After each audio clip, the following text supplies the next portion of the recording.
Graça e paz a todos. Abra sua Bíblia em Provérbios 24:10. Ainda de pé, onde você está? Provérbios 24:10. Provérbios 24:10.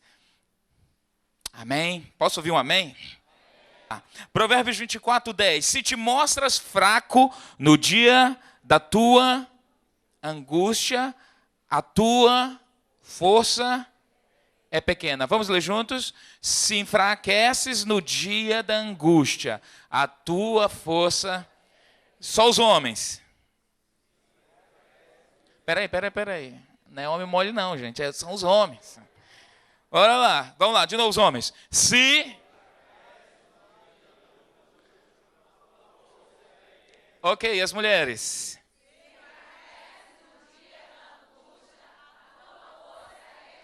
Todos juntos. Se enfraquece. Quantos aqui já tiveram dias de angústia? No dia da angústia, o que a gente tem vontade de fazer? Morrer. Eu queria morrer. Alguns não chegam, dependendo da angústia. Você não quer morrer, mas você quer abandonar, você quer desistir, você quer deixar para trás. E hoje, com certeza, Deus vai ministrar você. Amém? Eu queria que você levantasse suas mãos para Deus e você dissesse assim: Espírito Santo, eu vim a este lugar nesta manhã para receber uma palavra tua para mim. Treina o meu espírito, conforta, consola minhas emoções, me dê habilidades intelectuais para entender que se no dia da minha angústia eu me entrego a ela, a minha angústia vai me enfraquecer.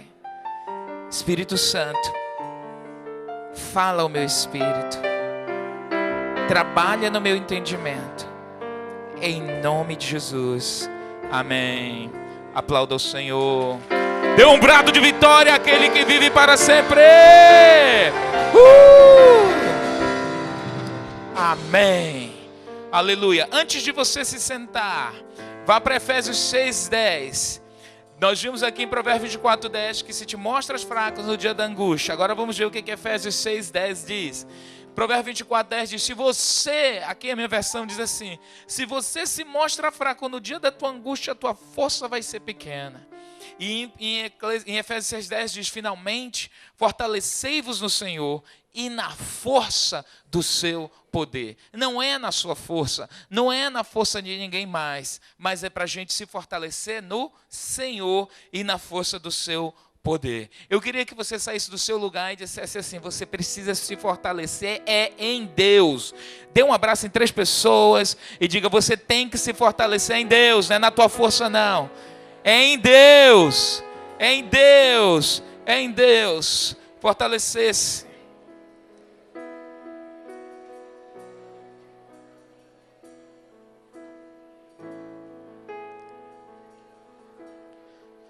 Vá se sentando. Resistência emocional ou resiliência é o que nós queremos ministrar neste dia. Quando nós falamos de resiliência, quando nós falamos de resistência e falando sobre emoções, quando olhamos aqui para Provérbios, que diz que se a gente se mostra fraco no dia da angústia, a nossa força será pequena. Essa é uma ministração de Deus querendo nos ensinar que no nosso dia difícil, no nosso dia em que a angústia nos visita, em que a tristeza quer nos abater, em que a solidão, você pode estar cercado de pessoas, mas você pode se sentir solitário em muitos momentos. No dia da angústia, Deus diz assim: filho, no dia da angústia, no dia mau, no dia difícil, eu quero dizer para você, se você se mostrar, se você se entregar à angústia, você não vai ter força para vencer. Se você se entregar à depressão, você não vai ter forças para lutar. Se você se entregar àquela coisa que te consome por dentro, que drena as tuas forças, a tua energia, se você se entrega àquilo, se você se deixa ser tomado, consumido pela uma autocomiseração, aquela coisa assim de se sentir tanta pena de você, porque tanta coisa ruim acontece comigo, por que Deus deixou isso acontecer, por que o Senhor permitiu isso, por que eu e não fulano, para que isso, eu não preciso disso. Deus diz a você esta manhã, se tu te mostras fraco no dia da tua angústia, a tua força será pequena. E isso parece assim tão desafiador, porque quando as coisas ruins nos acontecem, elas querem nos abater. A decepção, a angústia, o sentimento da traição, o sentimento do abandono, tantas emoções que querem vir sobre nós diante de situações difíceis, é bem desafiador. Mas Deus diz, se você se mostra fraco, se você se entrega na angústia, se você se deixa levar por aquilo que está consumindo tuas forças, você vai ter pouca força para até vencer aquilo que Deus quer fazer na sua vida. Eu quero dizer aqui a história de um personagem para você entender sobre o que é resistência emocional, o que é resiliência. Essa palavra resiliência, ela vem do latim resilio, que significa voltar ao estado natural, basicamente. É igual uma mola, quando você estica a mola, e aí você solta, ela volta para o estado natural. Esse era um termo muito utilizado pela física, pela engenharia, e hoje tem se usado muito quando se trata com questões emocionais e dentro da igreja, em questões espirituais, que Deus quer que nós sejamos pessoas que tenham resiliência, que mesmo no meio das angústias, no meio das dores, dos desafios, Deus quer que a gente volte à forma original, de servos dele, fortes, que sabe combater, mesmo no meio das angústias, nos meios e nos dias difíceis, você consegue ter firmeza, resistência, sem se deixar abater ou sem se deixar ser destruído. Posso ouvir amém? Recuar às vezes, enfraquecer para o estado original, muitas vezes são atitudes que nós temos que ter. Nem sempre nós vamos vencer, nem sempre você vai ganhar, nem sempre você vai ser o primeiro, nem sempre você vai ter o melhor, mas vai chegar o seu dia, amém? Eu quero mostrar para você um exemplo de resiliência na história de um grande líder. Esse homem, no ano de 1832, ele perdeu o emprego, se tornou um desempregado. Depois, ele foi derrotado para deputado estadual em 1832. Ele disse, agora eu vou entrar para política. Ficou desempregado, disse, agora eu vou ser político. Não tem emprego, vou ser político. E aí, em 1832, ele foi derrotado para deputado estadual. E aí, ele continuou nos negócios dele lá, mas ele faliu os negócios em 1883. Desempregado, virou político, abriu um negócio, mas conseguiu falir o negócio dele. E a esposa dele faleceu em 1835, uma coisa atrás da outra. Em 1836, ele teve uma estafa. Quase morre com a estafa. E aí, em 1838, ele decidiu se candidatar novamente e foi derrotado naquela eleição para ser o porta-voz do estado dele. Depois, em 1843, ele decidiu, não, agora eu vou ser deputado federal. Não consegui ser estadual, talvez eu consiga ser federal. Em 1843, ele foi derrotado de novo. Mas esse homem, ele tinha um negócio dentro dele, que ele disse, eu vou lutar, nada vai me fazer desistir. E aí, em 1846, ele foi eleito para o Congresso, conseguiu ser eleito, mas ele foi derrotado na reeleição em 1848, isso nos Estados Unidos. E ele foi derrotado, ele decidiu ser agora senador. Em 1854, foi derrotado para o Senado. E ele foi derrotado como vice-presidente, trabalhando para ser vice-presidente de um grande presidente americano. Ele foi derrotado de novo em 1856. Depois ele foi derrotado de novo em 1858, numa outra eleição. E em 1860 ele foi eleito presidente dos Estados Unidos da América. Eu estou falando de Abraham Lincoln, um dos maiores presidentes que aquele país já teve e que fez com que aquela nação se tornasse uma nação poderosa. Eu quero dizer para você que as guerras que nós passamos, os desafios que nós passamos na vida, Deus tem sempre um propósito. Se esse homem, esse presidente, tivesse desistido diante de tantas derrotas, diante de tantas perdas, se ele não tivesse resistência emocional, ele teria abandonado uma carreira que Deus tinha para a vida dele. Ele teria abandonado uma palavra profética, porque quando Abraham Lincoln nasceu, a mãe dele estava grávida, eles moravam no interior, numa cidade muito pobre, e ela começou a ter dores de parto intenso, e uma gravidez um parto, a criança não conseguia nascer, e eles entraram em profundo desespero, o pai e a mãe, e eles começaram a orar, porque era quilômetros para chegar a uma cidade vizinha, onde haveriam de encontrar um médico. Então eles imaginaram, a criança vai morrer, porque a criança não conseguia nascer. E naquele desespero, estava chovendo, ela em crise, tentando ter o bebê, não conseguia.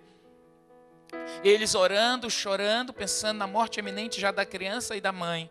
Alguém bateu a porta, e ele abriu a porta, era uma enfermeira, ela se apresentou, deu o nome dela, e disse, eu vim ajudar a criança a nascer, e eles celebraram, e ela rapidamente fez todos aqueles procedimentos, ajudou aquela criança a nascer, depois colocou no colo da mãe, e aí ele disse, eu já vou indo, e ele disse assim, espera, quanto que eu tenho que pagar para você? Ele disse, não se preocupe. Como é seu nome? Ela deu o nome dela de novo, e ela disse assim, cuide desta criança, porque essa criança um dia fará uma grande obra nesta nação. E eles ali, entretidos com a criança, tal, despediram aquela enfermeira. No outro dia ele disse, não, eu tenho que ir atrás dessa mulher, quero entender quem que mandou ela vir aqui. E ele foi na cidade vizinha, mais próxima, ficava quilômetros dali. Ninguém conhecia aquela enfermeira. Aquela enfermeira não trabalhava naquele posto ali, e ninguém dava conta dela. Um anjo de Deus foi enviado ali. Se esse homem tivesse desistido, ele não cumpriria o propósito que Deus tinha para a vida dele. Embora em meio de grandes dificuldades que a gente possa passar na vida, Deus quer nos ensinar que nós precisamos aprender a resistir. Eu posso ouvir amém? Quando você olha para Paulo, apóstolo Paulo, um apóstolo que passou por muito sofrimento, passou por muitas lutas, ele era um homem entregue à obra de Deus, trabalhava dia e noite, as pessoas queriam dar até ajudas para ele, ele dizia, não, eu não quero ajuda de ninguém, não quero que ninguém diga que me sustentou, Deus é a minha fonte de sustento. Ele era um homem que não cansava dia e noite, e passou por tantos desafios, tantas lutas, tantas perseguições. Paulo um dia apanhou tanto, pegaram ele numa rua lá, os homens, uns incircuncisos, bateram tanto nele, jogaram ele num penhasco lá que ele caiu e deram ele como morto, porque ele foi jogado de um precipício abaixo. E Paulo fala, esquecendo-me das coisas que para trás ficam, eu devo prosseguir para o alvo, para a suprema vocação daquilo que Cristo me chamou para fazer. Eu posso ouvir amém? Paulo disse também em Filipenses 1,6, aquele que começou a boa obra na tua vida vai completar até o dia de Cristo Jesus. Diga, Deus vai completar. Agora, que espécie de pessoa você quer ser? Que tipo de gente você quer ser? Se quando as lutas vêm, os desafios vêm, irmãos, eles vêm para nos solidificar. Você sabe que se você quiser ter músculos, você tem que ir para uma academia e malhar muito. É ou não é verdade? É ou não é, irmãos? Deus permite que situações venham sobre nós, porque Ele quer que nós tenhamos músculos espirituais. Ele quer que a gente cresça, Ele quer que a gente saia de um estado infantilizado, do estado infantil, a criança que só vive na dependência de alguém. Uma criança, um bebê não vive sozinho, ele depende da mãe, ele depende do pai. Vai ter um momento que Deus vai permitir coisas acontecerem na sua vida, que você só vai ter que olhar para Ele. Você vai ter momentos de solidão, parece que todo mundo te abandonou, parece que todo mundo te esqueceu, parece que o teu líder te esqueceu, o teu discipulador te esqueceu, os seus discípulos te esqueceram, e tu vais ter que olhar para Deus e esperar nele.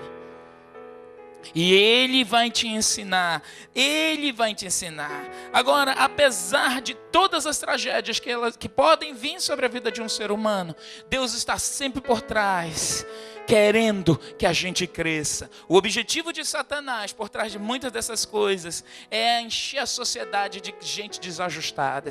Satanás percebe e motiva e cria também situações para fazer você uma pessoa desajustada, um homem desajustado, uma mulher desajustada. Satanás sabe que se ele conseguir fazer você um pai de família desajustado, você vai desajustar todos os seus filhos. E os seus filhos vão crescer desajustados e vão fazer famílias desajustadas, que vão ter filhos desajustados. É uma maldição uma atrás da outra. Satanás quer que as famílias cresçam sem referencial. Satanás quer que nós não tenhamos equilíbrio emocional. Na hora da crise, a gente perca o equilíbrio, a gente não saiba como agir, a gente se derreta diante das situações. Esse é o projeto de Satanás. E Deus olha, não, eu não criei o ser humano para isso. Deus nos criou para que, quando crescermos, quando tivermos que fazer conquistas, nós estejamos bem emocionalmente, nós estejamos bem espiritualmente. Para nós conseguirmos grandes conquistas, a gente vai passar por grandes desafios, por grandes lutas. Para Deus formar o gigante que precisamos ser, nós precisamos ser exercitados na nossa fé. Eu posso ouvir amém? Agora, como é que nós vamos superar as crises? Você pergunta, apóstolo, como é que eu vou superar esse momento difícil? Como é que eu vou superar essa situação desafiadora? Existem muitas maneiras. Quando Deus nos chama para uma grande obra, Ele vai utilizar situação para nos purificar. Ele vai usar processos pelos quais nós vamos passar na nossa vida para trabalhar em nós. A Bíblia diz que a nossa fé, ela é mais preciosa do que o ouro. Você se lembra que quando o ouro, quando o ouro tem que ser limpo, é tirado das minas, ele tem que passar por qual processo? Purificação. E se purifica o ouro como? Com fogo. Diga, com fogo. O que não é ouro, o que acontece com ele? O que acontece? Se não for ouro, é derretido, é queimado. O ouro permanece. A Bíblia fala que a nossa fé, ela é mais preciosa do que o ouro refinado. Isso quer dizer também que nós vamos passar pelo fogo, mas o fogo não vai nos queimar. Posso ouvir amém? Você pode aplaudir a Deus por isso. Você não vai se queimar. O fogo tira as impurezas. Diga, fogo tira impurezas. Quando Deus permite tribulações, provações, é que Ele está querendo remover impurezas. Impurezas do nosso caráter, impurezas das nossas emoções, impureza dos nossos pensamentos, nossos sentimentos. A gente até, no meio das crises, depois que a gente passa por crise e provação, você já olha diferente para pessoas. Às vezes você é tão indiferente quando alguém passa por um luto, porque você nunca teve ninguém que morreu tão perto de você. E quando morre alguém próximo da sua família, agora você sabe, sim, o que é um luto. Agora você sabe o que é ter compaixão, entender a ideia da pessoa não estar mais ali. Agora você não chega mais com a pessoa e diz, para de ser mole. Você compreende, porque você passou por aquilo. E você consegue agora ter a maturidade de entender e compreender sem julgar as pessoas. Como é que nós vamos suportar as tribulações? É mistério, irmãos, que nós passemos por elas. Faz parte do projeto de Deus. Deus tem um projeto para a sua vida. Deus quer fazer algo grandioso na sua vida. Você não é um bando de gente aí fora, como as pessoas do mundo, uma massa de gente perdida que não sabe para onde vai. Você é filho de Deus, você é filho do rei, e o rei tem um projeto para os seus filhos, o rei tem um projeto para a sua vida, o rei quer fazer você um grande príncipe, um grande sacerdote, um grande conquistador. Se você crê nisso, dê um brado de vitória ao Senhor. Aleluia. Agora, para você ser essa pessoa, você tem que ser treinado. Você tem que passar pela linha de frente dos exércitos. Quando as pessoas olham na mídia, os príncipes mais famosos do mundo, né? O príncipe Williams e o príncipe... Não, Charles, os novinhos aí. O Harry. Todo mundo vê eles lá, bonitão, tudo, a mídia dando em cima, eles vivendo aquele luxo todo, aquela realeza. Mas eles são treinados. Não sei se você já viu as várias fotos deles nos campos de batalha, à frente dos exércitos. Eles não são um bando de garoto mimado lá, que não sabe nada, que é netinho da rainha e pronto. Não. Eles têm todo um protocolo para seguir.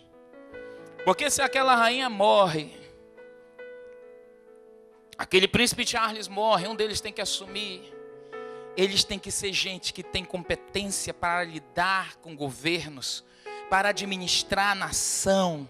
Eles têm que ser gente com competência técnica para entrar numa guerra, para dirigir continentes até. E eles ralam também, têm seus privilégios, mas eles têm todas essas competências. E muitas vezes a gente, como filho do rei, a gente acha que a nossa vida tem que ser uma maresia inteira, que não tem que acontecer problema. Isso é pensamento infantil. Criança é que acha que tem que viver a vida toda brincando. E você como pai, quando chega ali em 4, 5 anos de idade, opa, para de tanta brincadeira, você bota na escola. Por quê? Você quer treinar seu filho. Ah, mas eu não gosto de estudar. Você fica aí, você vai estudar assim. Ah, é muito difícil, você vai aprender. Ah, eu não sei. Aí você ensina. É ou não é verdade? Você pensa que Deus faz diferente com a gente? Ah, Senhor, a vida é só curtição. Por que tanto problema? Faz parte. Um problema de uma criança que vai para a escola e ela não sabe fazer as contas, ou ela não sabe administrar, quando ela entra em crise, porque ela não passou na prova, foi reprovada, ela tem que voltar ali, estudar ali até conseguir. Esse é o grande problema dela. Você como pai vai ajudar. Você como mãe vai ajudar, vai colocar lá gente para fazer, ajudar num reforço, ou uma pessoa que sai. Você vai ajudar o seu filho a sair dali. Mas você não tira o seu filho da escola porque ele reprovou, tira? Não. O que você faz? Estuda dobrado. Você tira privilégios. Olha, se não passar, vou tirar celular. Se não passar, não vai para X lugar, não vai mais fazer isso, não vai fazer mais aquilo. Aí a criança, o universo dela é aquilo. Mas você sabe que criança ama brincar. Tem crianças, ainda mais quando eles vão para o campo. A gente vive na vida urbana, tem pouca essa oportunidade. Mas quando você cresceu no campo, ou você vai de férias para um lugar no campo onde a criança você solta, toma café, 8 da manhã, eles só voltam 10 da noite se deixar. Chega, voltam fino de cansado. Aí você diz, acabaram as férias, vamos voltar. Não! Às vezes a gente quer que a nossa vida espiritual seja eternas férias e a gente seja eternas crianças. Eu quero dizer, Papai do céu não quer que você seja criança a vida inteira, não. Papai do céu quer que você cresça como gente que Ele projetou para crescer. E Ele vai permitir que exercícios, que provações venham na sua vida para você cumprir todo o propósito que Ele tem para você. Eu posso ouvir amém? Eu não sei qual é a faculdade da vida que Deus deixou você passar ou vai levar você a passar. Mas todos nós vamos ser passados por uma faculdade da vida. E a faculdade que Deus projetou para a gente, você sabe que uma pessoa quando entra numa faculdade, que ela passa 4, 5, 8 anos dentro de uma faculdade, ela sai com uma titulação. E essa titulação leva essa pessoa a novas conquistas profissionais, intelectuais, culturais. Mas às vezes a gente pode ser gente que não quer entrar numa faculdade de Deus. Aí a gente vive ali no ensino médio de Deus. Você cresce a sua vida como crente até um pouco, aí não cresce mais. Aí já não suporta mais provação, aí já não gosta disso, já não gosta daquilo. Deus tem uma universidade para você porque Ele quer lhe levar em grandes projetos. Mas Ele não bota a gente incapacitada em lugares altos. Se tem uma coisa que Deus não é responsável, Por isso você pode ver tanta gente anos na igreja. E aí a vida é pior do que a do ímpio, os filhos são piores que os ímpios, tudo é uma lasqueira só. Aí você diz assim, mas meu Deus, por que o Senhor deixou isso? A escola nos dá aula, você vai lá todo dia e aprende. Mas todo ensino tem que ter uma validação. E a validação do ensino é o quê? O teste. O teste vai validar que aquilo que você aprendeu, se você aprendeu, você vai botar lá. Ele valida o conteúdo que você aprendeu. E quando você erra, você perde. Aristarquinho é professor universitário. Faz assim, Aristarquinho. Tu reprova muito aluno? Professor de direito. Hein? Tão bons nossos advogados aí que estão vindo? Se Deus quiser, né? Os que passaram, olha só que professor, benção. Os que passaram pela minha mão tão bom. Desculpa aí, professor. Mas é isso, porque o ensino ele tem que ser validado. E às vezes a gente para lá no ensino médio, para lá no ginásio, para alguns mais antigos. E nunca cresce mais. Eu quero dizer para você, nunca é tarde para você voltar para a escola de Deus. Você pode aplaudir a Ele.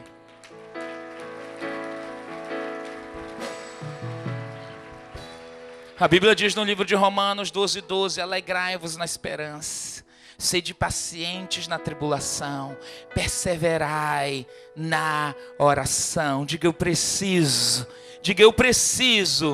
me alegrar na esperança. Diga eu preciso ser paciente na tribulação. Na hora da tribulação, Deus diz, filho, tu tem que ter paciência. Eu quero morrer. Para de ser mimado, cresce. Vou deixar a igreja. Isso é fazer xixi nas calças. Meu pastor não me visitou. Quer mamadeira, nhenhé? Não, porque você não sabe a dor. Ai, queima. Eu digo, queima mesmo. Lembra que criança que faz isso? As crianças são as rainhas e os reis do drama. Aí a gente, pai, corre, socorre. Serve para uma criança aqui desse tamanho, 3, 4 anos. Mas para um velho, uma velha, serve não, irmão? Serve? Às vezes a gente faz assim com Deus. Não vou mais para a igreja porque eu orei. Orei, Deus não me deu. Então pronto. Deus não é poder? Deus não pode tudo? Se Ele não deu, eu criei, Ele sabe. Eu fiz a campanha, Ele sabe. Não deu, então pronto, eu vou para o mundo. É assim. É ou não é? E aí lá é uma reprovação. Lá, pá, reprovado. Aí para ir para o outro nível, vai passar de novo. Porque quando a gente não passa no final do ano, o que acontece? Reprova. Aí você vai repeteco. Lá no final do ano, todo mundo quer escrever na sua camisa. E aí, passou? Aí você vê o irmão lá que entrou no mesmo dia que você na igreja, ele está lá em cima, tapa, e você lá atrás. Porque Deus é ruim comigo. Não sei o que Deus faz com a minha vida. Não é Deus que faz, é você. Porque Ele te dá poder, o mesmo poder que Ele deu para que Ele crescer, Ele deu para ti. É como você entende as situações. A Bíblia diz assim, que você tem que ser paciente na tribulação. Em Romanos 5:3 a Bíblia diz assim, não somente isto, mas também nos gloriamos nas tribulações, sabendo que a tribulação produz a paciência. essa tribulação, esse problema pelo qual você está passando, vai produzir paciência em você, vai tornar você uma pessoa melhor, vai fazer você um homem, uma mulher de Deus melhor. A Bíblia diz em Tiago 1:2, meus irmãos, tede grande alegria quando passardes por várias provações. Diga amém! Diga amém, rindo, amém! Na escola de Deus, ele diz assim, está sendo provado, está doendo, tá. Ele diz assim, se alegre. Como? Eu quero é morrer, o Senhor está mandando eu me alegrar. Deus diz, se alegre. É aquela esperança, não é que nós tenhamos um Deus sádico, é aquela coisa que Deus diz assim, filho, eu sei que eu estou no controle, vai lá. É quando você ensina uma criança a dirigir a andar de bicicleta. E você vai, ele diz assim, não solta mãe, não solta, você vai, não, eu vou cair, eu vou me quebrar, vai, você está segurando? Tô, aí você solta, até ele aprender a andar só. Agora, se essa criança não aprender a confiar que aquele pai diz, eu soltei, mas segura, eu estou no controle. Mas o Senhor não está segurando, mas eu estou no controle, você não vai cair. Eu quero te dizer que as provações que nós